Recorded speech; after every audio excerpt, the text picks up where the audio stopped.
Hello students, I am Ankita Jain from team CLAT Prep. In today's कर लो बात session, we will study the offense against women. जो BNS में एक जगह लाकर खड़ा कर दिए थे women against offense against women, आज हम उनको एक brief में पढ़ेंगे, right? So today's topic is comprehensive guide to offense against the women.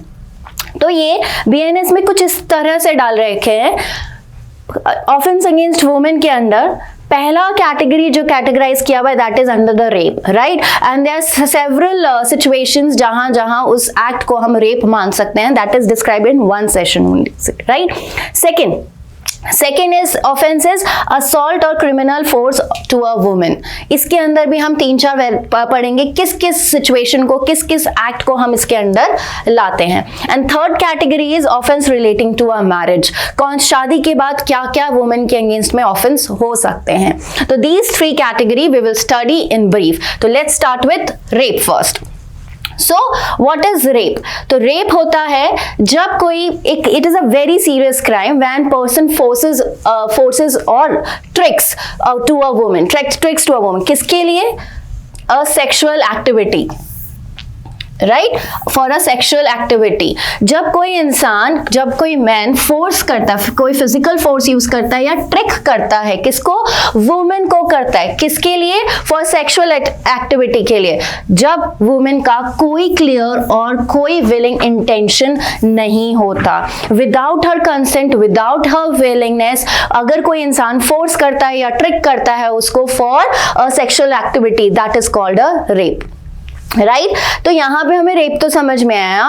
क्या इसके अंदर हमें वेरियस सिचुएशंस भी दी हुई है कि कब हम एक्ट को रेप के अंदर इंक्लूड कर सकते हैं. तो पहली चीज है इसके अंदर sexual activity against her will, right? जैसे हमने डेफिनेशन में पढ़ा, उसकी विल के अगेंस्ट में, मतलब उसको फिजिकली फोर्स किया गया, उसके रिफ्यूज करने के बाद भी उस पर सेक्सुअल अटेम्प्ट किया गया, तब हम उसको रेप की कैटेगरी के अंदर डालते हैं. Second is without her consent. उसने कोई कंसेंट नहीं दी, चाहे डायरेक्टली या इनडायरेक्टली भी किसी तरीके से उसने कंसेंट नहीं दी थी, and someone is not agreed, woman is not agreed, तब भी उसके साथ सेक्सुअल अटेम्प्ट किया गया, तो that is also a rape. Now the third category is कि 18, अगर किसी 18 साल की गर्ल के साथ, a women below 18 years of age, उसके साथ अगर कंसेंट के साथ भी आपने सेक्सुअल एक्टिविटी हुई है, तो वहां पर उस चीज को भी हम रेप के अंदर इंक्लूड करेंगे. तो under 18 year of age any sexual act with a girl below 18 is a rape. चाहे उसकी कंसेंट भी आपने ले रखी हो, चाहे किसी उसकी कंसेंट भी ले रखी हो, तब भी वो रेप के अंदर आएगा. Now, fourth category is under threat of force. अगर someone has forces और someone has threatened a woman और उसको प्रेशराइज करके, उसको डरा धमका के उसके साथ सेक्सुअल एक्टिविटी परफॉर्म हुई है, तब भी वो क्या माना जाएगा? तब भी वो रेप माना जाएगा, क्योंकि उसकी कंसेंट उसकी मर्जी से नहीं ली गई थी, उसकी विलिंगनेस नहीं थी. जो भी चीज हुई है वो अंडर थ्रेट हुआ है या अंडर फोर्स हुआ है, तो that will be considered as a rape. Now, fifth category under the influence of the drugs or alcohol. तो इसमें किसकी इन्फ्लुएंस है, किसने ले रखी हो ड्रग्स और अल्कोहल? तो यहाँ पर है if women is unconscious and women is unsound mind because of drugs और अल्कोहल, तो शी हैज कंज्यूम्ड किसी भी तरीके से, उसको ड्रग या अनकॉन्शियस या she is not able to give the consent, और उस टाइम पे उसके साथ सेक्सुअल एक्टिविटी परफॉर्म होती है, तो that will be considered as rape. Next is deception और लाइज. इसका मतलब है क्या है कि if she is tricked into a sexual activity through false promises, किसी ने उसके साथ फॉल्स प्रॉमिसेस किए. फॉल्स प्रॉमिसेस कैसे हो सकते हैं कि आपको वहां पे आपको जैसे बोला कि आपको यहाँ प्रमोशन मिल जाएगा, क्या मैं आपके साथ शादी कर लूंगा, तो फॉल्स प्रॉमिसेस की बिलीफ पर उसके साथ सेक्सुअल एक्टिविटी परफॉर्म हुई, तो that will also considered as rape. Right? Next is unable to communicate consent. If a woman is a physically disabled person or she is of unsound mind, she is not able to give consent. उस वक्त अगर उसके साथ क्या होता है, sexual activity perform होती है, तब उसको हम बोलते हैं रेप के अंडर ही उसको कैटेगराइज करेंगे. तो if she has disability that prevents her from expressing her will, that also comes under the rape. तो these are the following situations जहां कंसेंट गलत तरीके से भी ले रखी हो या उसने कंसेंट दे भी रखी हो बट वो गर्ल 18 इयर्स से लेस है, या उसके साथ फोर्स यूज किया गया हो, या उसको फॉल्स प्रॉमिसेस दे गए हो, और इन सब सिचुएशन में उसके साथ सेक्सुअल एक्टिविटी परफॉर्म होती है, तो that will considered as rape.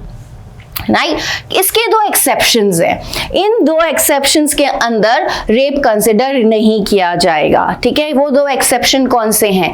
पहला एक्सेप्शन है अगर उसके साथ कोई भी फिजिकल एक्टिविटी होती है इन द बट वो कैसे होती है? प्राइवेट टच, उसके प्राइवेट बॉडी पार्ट्स को टच किया गया है, जो रेप की डेफिनेशन में आता है। बट वो क्यों किया गया हुआ है? उसके मेडिकल प्रोसीजर की वजह से उसको उसके प्राइवेट बॉडी पार्ट पे टच हुआ है, तो that will not constitute rape. तो पहला एक्सेप्शन है medical procedure with the intention कि हम वहां पे उसके बॉडी पार्ट टच इसलिए किए जा रहे हैं क्योंकि because of the medical procedure. Second क्या होता है, जैसे आपने सुना है वही है, marital rape is not a rape, right? क्यों? क्योंकि यहाँ पे दे रखा है, हमारे एक्सेप्शंस में दे रखा है, सेक्सुअल इंटरकोर्स और sexual acts by a man with his own wife, right? अपनी ही वाइफ से कर रहे हैं, तो wife is condition important. Wife 18 साल से नीचे की नहीं होनी चाहिए। The wife not being under the 18 years of age is not a rape, right? तो अगर कोई इंसान अपनी ही वाइफ के साथ सेक्सुअल एक्टिविटी कर रहा है तो वो रेप नहीं होता। कंडीशन क्या है? बस वाइफ 18 ईयर से नीचे की नहीं होनी चाहिए, उसकी एज 18 ईयर्स हो जानी चाहिए, तभी हम उसको रेप नहीं मानेंगे। तो इसलिए हम कहते हैं marital rape is not a rape because it comes under the exception of a rape section, right? अब है हमारे पास यहाँ पे रेप रिलेटेड ऑफेंस और भी कुछ, जैसे मैंने आपको बताया सिचुएशंस होती है कुछ कुछ जहां हम वो एक्चुअली रेप नहीं होता बट उसको हम रेप की डेफिनेशन के अंदर डालते हैं। तो वो क्या है? कौन कौन से और ऐसे ऑफेंसेस है जिसको हम रेप बोलते हैं? तो पहला है इसके अंदर sexual intercourse bye husband upon during separation. तो अभी अभी हमने पढ़ा कि marital rape is not a rape, right? अगर अपने एक हस्बैंड ने अपनी वाइफ के साथ सेक्सुअल एक्टिविटी परफॉर्म की तो that is not a rape. But ये थोड़ा सा चेंज हो जाता है यहाँ पर आकर, यहाँ बोलते हैं अगर हस्बैंड एंड वाइफ सेपरेटेड है, they are separated due to the judicial separation और by the divorce, they are living separate, then a husband uses force on wife or perform a sexual intercourse with the wife without her consent, that will be considered as rape. Clear? तो यहाँ पे sexual intercourse with wife without consent while living separately. Next है sexual intercourse by person in authority. तो यहाँ पर है if someone uses their power, someone uses their fiduciary position and perform the sexual intercourse with the woman, that will be considered as a rape and it is a serious crime और उसमें सजा ज्यादा मिलती है। तो यहाँ पे लिखा है if an offender uses their position or a fiduciary relationship for sex, they risk fines and harsh prison। तो जितनी सजा होती है उससे ज्यादा सजा मिलेगी if someone uses their position or the fiduciary relationship for the sex with the woman। ऐसे कौन होते हैं? तो public servant, any public servant, because they have some fiduciary relationship, they have some authority and उस authority को use करने करा उन्होंने किसके लिए? For compelling a woman for the sex. तो यहाँ पे उस पब्लिक सर्वेंट को रेप के अंदर कंसिडर किया जाएगा। Management of hospital, manager of jail, ये सब किसके? These are the example given us in the act, जो कहते हैं कि ये पोजीशंस जो होती हैं अगर ये यूज कर देते हैं लोग for sex, they compel a woman for the sex, then it is considered as a rape under the IPC or a BNS. तो next is sexual intercourse by the employing और डिसीटफुल मीन्स एटसेट्रा। इसका मतलब जो हमने अभी अपना पढ़ाई था कि अगर किसी भी वुमेन को फॉल्स प्रॉमिसेस दिए गए हैं, फॉर एग्जाम्पल्स कि किसी के साथ सेक्सुअल इंटरकोर्स किया गया, सेक्सुअल रिलेशनशिप बनाया गया, कैसे? उसको झूठे प्रॉमिस देके कि following person will marry you. तो यहाँ पे मैन प्रॉमिसेस अ वुमन कि he will marry that woman and he perform a sexual intercourse before the marriage, then this is a rape, that this will be considered as a rape under the section. तो यहाँ पे engaging asexual relation by a deceitful means, for example false promises of marriage और job और promotion, कि आपको job मिल जाएगी, job के लिए someone has compelled a woman to have a sexual intercourse with the person, तो that is also considered as a rape. promotion तभी मिलेगा जब आप ये sexual activity करोगे, गर्ल को woman को ये चीज बोली गई कि आपको तभी मिलेगा promotion when you perform a sexual activity or sexual intercourse with the man, तो वो that is also considered as a rape. तो अगर आपने धोखे से, झूठ बोल के, गलत प्रोमिसेस के साथ उसके साथ सेक्सुअल एक्टिविटी परफॉर्म की, तो that is also considered as rape. Now what is gang rape? ये भी हमने बहुत बार सुना हुआ होगा. तो गैंग रेप क्या होता है? गैंग रेप होता है जब when number of peoples are there in a crime of a rape, right? तो उसको हम बोलते हैं गैंग रेप. तो circumstances where number of people take part in the sexual assault either actively और passively. This is very important है. Actively और passively, मतलब सपोज एक गर्ल का एक वुमेन का रेप हुआ है बाय 2 or 3 पीपल, तो that will be considered as a rape. तो उसमें कौन कौन से लोग इन्वॉल्व होते हैं? वही लोग जिन्होंने सेक्सुअल इंटरकोर्स किया है उसके साथ, या और भी लोग हो सकते हैं. तो एक्टिवली का मतलब है जो who perform sex on a force sex on a women, that will be surely the part of a gang rape. But वो लोग भी इंक्लूड होते हैं जिन्होंने एक्टिविटी परफॉर्म नहीं की, but they help the person to perform the act. तो वो लोग भी पैसिवली जो होते हैं, वो लोग भी इस ऑफेंस के अंदर इंक्लूड होते हैं. Right? For example, there is an actual activity of gang rape is performing is on the woman. And someone is on the door who is watching कि कोई आ तो नहीं रहा है, वो उस चीज को हेल्प कर रहा है. The person involved in a gang rape, they are included in the offense. The person who is beside the gate, who is watching, who is helping the other person to perform the gang rape, he will be also offense. He will be also liable under this section. तो यहाँ पे actively and passively सारे लोग उसके अंदर involve होंगे, सारे के सारे को सजा मिलेगी for the gang rape, right? तो यहां पे हमारा रेप आपको समझ में आता है कि रेप क्या होता है. नाउ द नेक्स्ट कैटेगरी जो हमने पढ़ी थी अभी, कैटेगरी असॉल्ट और a criminal force to a woman with intent to outrage her modesty, right? What is outrage her modesty? ऐसा क्रिमिनल, ऐसा असॉल्ट या ऐसा क्रिमिनल फोर्स वुमेन पे किया गया with the intention to outrage her modesty. ये क्या होता है? ये होता है, सबसे पहले हमें पढ़ना है इसका मतलब क्या है. Outrage her modesty, what is you? तो ये होता है any act of assault or inappropriate touch or gesture or words, किसी भी तरीके से with the intent कि आप वुमेन की इंसल्ट कर रहे हो, उसकी डिग्निटी को वॉयलेट कर रहे हो, ठीक है? तो ऐसी कोई भी एक्ट जिससे आपने कोई सेक्सुअल एक्टिविटी परफॉर्म तो नहीं की, किसी ने सेक्सुअल एक्टिविटी परफॉर्म तो नहीं की, बट किसी इंसान ने कुछ ऐसा बोल दिया, ऐसा कुछ इनएप्रोप्रिएट टच किया, या उसके जेस्चर ऐसे थे, या उसके वर्ड्स कुछ ऐसे थे जिसकी वजह से वुमेन की डिग्निटी वायलेट हो रही है, उसकी सेल्फ रिस्पेक्ट कम हो रही है, उसको ह्यूमिलेशन हो रही है, वो डर रही है, तब हम उसको बोलेंगे कि ऐसी एक्ट, ऐसा क्रिमिनल फोर्स यूज हुआ है जिसकी वजह से वुमेन की मॉडेस्टी को खतरा पहुंचा है, ठीक है? तो हम उसको बोलते हैं outraging a women modesty. Means assault, inappropriate touch, gesture, words in intent to insult, offend और violate the human dignity. It includes sexual harassment, disrobe, indecent behaviour that makes women feel uncomfortable, humiliated और threatened, ठीक है? तो इसके अंदर हमको 4 ऐसे major offence होते हैं जो इसके अंदर इंक्लूड होते हैं. पहला है सेक्सुअल हरासमेंट. सेक्सुअल हरासमेंट क्या होता है? अगर किसी भी इंसान ने फिजिकल कांटेक्ट किया है, अनवेलकम फिजिकल कांटेक्ट किया, इसका मतलब क्या है? वुमेन नहीं चाहती फिर भी किसी बंदे ने उसको अनएप्रोप्रिएट टच किया है.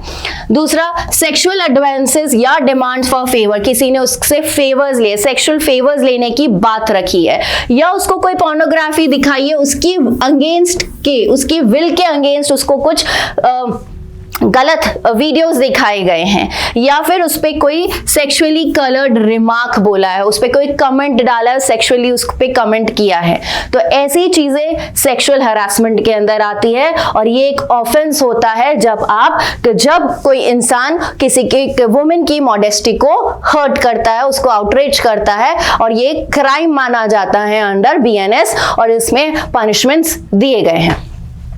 Next is assault or the use of criminal force for a woman with the intent to disrobe। ठीक है, इसका मतलब क्या है, यहाँ पे ऐसा एक्ट या ऐसा कोई इंटेंशन जहां आप वुमेन को डिसरोब मतलब compelling her to be naked, आप उसको अगर ऐसी कोई एक्ट के लिए जबरदस्ती करते हो तो ये भी यहाँ पे उसकी मॉडेस्टी को हर्ट करने के बराबर ही होता है, और वहां आपको इसके लिए भी हार्श पनिशमेंट गिवन है। वॉयरिज्म ये क्या होता है? ये होता है when someone takes a picture of a woman, capture the picture of a woman or watch the woman। कब? जब वो कोई प्राइवेट एक्टिविटी में इन्वॉल्व है, वो अगर कोई प्राइवेट एक्ट कर रही है और उसकी बिना परमिशन के उसको देख रहे हैं या उसकी इमेज को कैप्चर कर रहे हैं, तो वो भी क्या होता है? आउटरेजिंग हर मोडेस्टी। ठीक है, नेक्स्ट इज स्टॉकिंग। स्टॉकिंग ये तो बहुत ही कॉमन है, राइट, जिसको हम कभी ईव टीजिंग भी बोलते हैं, कभी हम स्टॉकिंग भी बोलते हैं। क्या होता है स्टॉकिंग? फॉलोइंग और attempting repeated contact despite of disinterest. If someone is following you, right, if someone is following you on the Instagram also and on the Facebook also, तो उसको क्या बोलते हैं? आप उसकी ऑनलाइन एक्टिविटी कम्युनिकेशन पे भी चेक रख रहे हो, या फिर आप उसको रिपीटेड उस पे कॉन्टैक्ट, उसको फिजिकली भी उसको फॉलो कर रहे हो, स्टॉक कर रहे हो, तो वो स्टॉकिंग के अंदर आएगा। और अगेन इस एक्ट से भी एक वुमेन की मॉडेस्टी हर्ट होती है। व्हाई? बिकॉज कहीं ना कहीं वो उस चीज से डर सकती है, थ्रेटन हो सकती है, अनकंफर्टेबल फील कर सकती है। क्यों? क्योंकि यहाँ पे उसकी मना करने के बाद भी समवन इज फॉलोइंग और अटेम्प्टिंग रिपीटेड कॉन्टैक्ट उससे कॉन्टैक्ट बनाने की कोशिश में, तो उसको कहीं ना कहीं अनकंफर्टेबल या थ्रेटन हो सकती है। तो यहाँ stalking is also considered as one of the offense under the outrage her modesty. Next is third and the last offense against the woman is offense relating to the marriage। शादी के बाद या शादी के लिए क्या किस तरीके से वुमेन के खिलाफ, वुमेन के अगेंस्ट में ऑफेंस हो सकते हैं। तो यहाँ पे हमारे पास ऐसे 6 ऑफेंस है जिसको मैंने यहाँ पे डिस्क्राइब किया है, जो मेजर 6 ऑफेंस हुए हैं अंडर BNS और यहाँ पे है। सबसे कॉमन होता है डाउरी डेथ, सबसे कॉमन है जिसपे हम बात भी करते हैं, बहुत चर्चा में भी रहता है, न्यूज़पेपर में भी रहता है। डाउरी डेथ अगर किसी भी वुमेन की कब हुई है? डेथ हुई है बिकॉज ऑफ द डाउरी। और डाउरी क्या होता है? जिसको हम सब जानते हैं दहेज के लिए जब किसी की वुमेन की डेथ होती है तो दैट द हस्बैंड और the relative of husband are liable for the dowry death. पर किस सर्कमस्टांसेस में हम डाउरी डेथ मानेंगे, ये हमें पढ़ना बहुत जरूरी है। तो where the death of a women is caused by the burns, या तो जल के या फिर बॉडी इंजरी, किसी भी तरीके से उसको बॉडी इंजरी हुई है, कब? Other than under abnormal circumstances, मतलब otherwise than under normal circumstances में ना ही तो वो जली, ना ही उसको बॉडी इंजरी हुई है, something is fishy, something is not normal, उस सिचुएशन में शी गॉट बर्न और या she got the body injury. कब? Within the 7 years of the marriage, 7 साल के अंदर, शादी के 7 साल के अंदर अगर वुमेन जलती है या बॉडी इंजरी होती है अंडर, उसमें जब उसकी डेथ हो जाती है, कब? Under the abnormal circumstances, under not the normal circumstances, तब उसको मान लिया जाता है वो डाउरी डेथ है। बट सब्जेक्ट, एक कंडीशन और है इसमें, that she was subject to cruelty or harassment by her husband or any relative of her husband for in connection with the demand of dowry, such death shall be considered as dowry death। तो यहाँ पर अगर मरने से पहले उसके साथ किसी भी तरीके से क्रुएलिटी परफॉर्म हुई है related to what, the demand of dowry by the husband और by the relative of a husband, ठीक है। और उसकी सिचुएशन मरी कैसे, वो मरी है with in the 7 years of marriage by the burn या फिर body injury under the abnormal circumstances, not in the normal circumstances, तब ऐसी डेथ को डाउरी डेथ कंसिडर कर लिया जाता है और हस्बैंड या relative of a husband deem to have cause her death, और वहां पे उनको डाउरी डेथ के लिए पनिशमेंट दी जाती है। किनको, हस्बैंड को या फिर relative of a husband who is under the suspicion. Next is cohabitation caused by a man deceitfully inducing a belief of a lawful marriage। इसका मतलब अगर ऐसा कोई भी इंसान जो धोखे से वुमेन को ये विश्वास दिलाता है कि who is not lawfully married to him to believe that she is lawfully married to him, ये विश्वास दिलाता है कि the person is getting married with a woman, right, but in reality they are not getting married। तो मतलब क्या, धोखे से उसको ये धोखा दिलाया, उसको ये धोखे से विश्वास दिलाया है कि they are now lawfully married, but the truth is they are not lawfully married। और इस विश्वास के साथ वुमेन के साथ वहां पे सेक्सुअल इंटरकोर्स परफॉर्म हुआ है या फिर उसके साथ कोहैबिट हुआ है, तो वहां पर क्या बोलेंगे, तो यहाँ पे ये ऑफेंस माना जाएगा। क्यों, क्योंकि ये जो भी चीज हुई है वो गर्ल के दिमाग से तो वो क्या था, she is married, but reality में शी वॉज नॉट मैरिड, तो ऐसे इंसान को पनिशमेंट दिया जाता है। Marrying again during life time of a husband और अ वाइफ, ये अगेन हम हिंदू मैरिज एक्ट में भी पढ़ते हैं कि ऐसी मैरिज वॉइड होती है जब ऑलरेडी आपका कोई स्पाउस प्रेजेंट है, एग्जिस्ट में है, इंसान ऑलरेडी किसी का हस्बैंड है या किसी की वाइफ है, राइट, तो वो सेकंड मैरिज परफॉर्म नहीं कर सकता, वो सेकंड मैरिज वॉइड मानी जाएगी और ऐसा इंसान जो भी करता हुआ पकड़ा गया that will B criminally liable for the act. तो such marriage is void because of its taking place during the life of such husband and wife। तो this section applies to both husband हो या wife हो, दोनों के लिए apply होता है। एंड वुमेन के अगेंस्ट में भी हो गया कि अगर किसी इंसान ने वुमेन से शादी की despite of the fact he is already married to someone else and he is legally husband of someone else, then the person can, then such marriage is void, then such second marriage is void and the person is liable for the crime also। Next is marriage ceremony fraudulently go through without lawful marriage। इसका मतलब that is something similar to जो previous one। इसमें क्या है, however dishonestly with the fraudulent intention goes through a ceremony of being married। तो यहाँ पे ceremony perform हुई है, पूरा शादी का setup वेटअप सब लगा है, पूरी ceremony perform हुई है शादी की, but ये knowing that he is not thereby going lawfully married, और ये बात उसको पता है कि वो lawfully married नहीं होगा after performing the ceremony also, then also he performed the ceremonies with the intention that he will use that woman as a wife, और वहां पर वो उसके साथ कुछ भी गलत कर सकता है, तो वहां पे this will again considered as a crime under the section against the woman।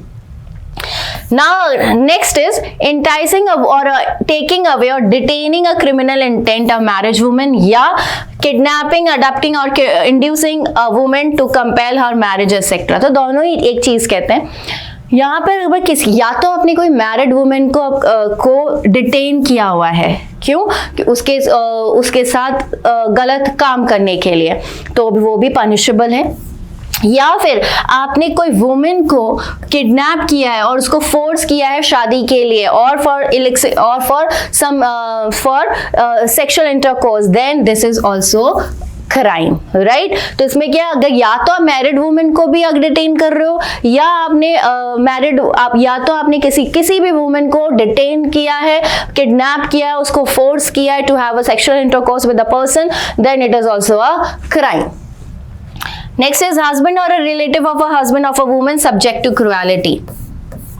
Cruelty क्या होता है, ये भी हमारा बहुत कॉमन चीज है। बहुत कोर्स, अगर फैमिली कोर्ट्स के आप केसेस सुनते आए तो there are in number of cases against cruelty. Why, what is cruelty? तो क्रुएलिटी होता है इंटेंशनल हार्म होता है। किसकी, क्या करता है? Intentional harm may force a woman to suicide और कॉज सीरियस फिजिकल इंजरी और मेंटल इंजरी टू हर्स।